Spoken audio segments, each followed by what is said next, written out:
वक्फ सुधारणा विधेयकावरती भाष्य करत असताना मोदींनी काँग्रेसला एक आव्हान दिलेलं आहे, तर मेहुल चोक्सीला अटक झाल्याची माहिती सूत्रांनी दिली आहे। दरम्यान भारतीय हवाई दलासोबत धक्कादायक घटना घडलेली आहे।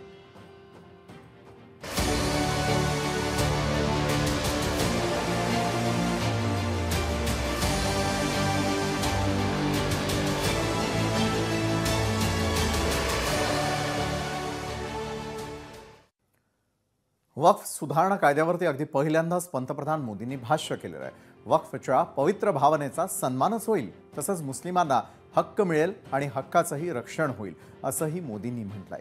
यावेळी त्यांनी काँग्रेसवरही जोरदार निशाणा साधलाय। काँग्रेसला मुस्लिमांचा एवढाच कळवळा असेल तर त्यांनी मुस्लिम व्यक्तीला आपल्या पक्षाचा राष्ट्रीय अध्यक्ष बनवावं, असं खुलं आव्हानच पंतप्रधान नरेंद्र मोदींनी दिलंय।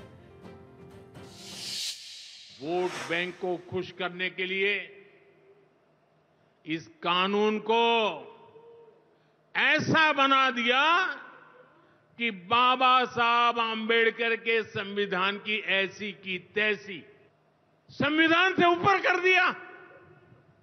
ये बाबा साहब का सबसे बड़ा अपमान का काम था।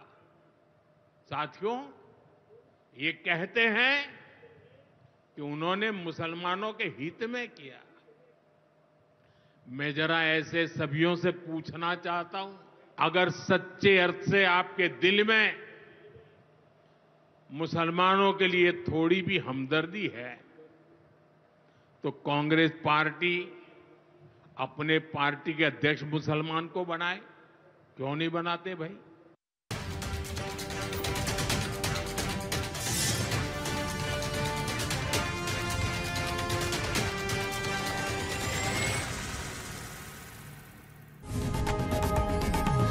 लोकशाही मराठी ऐका, पहा, जागरूक रहा।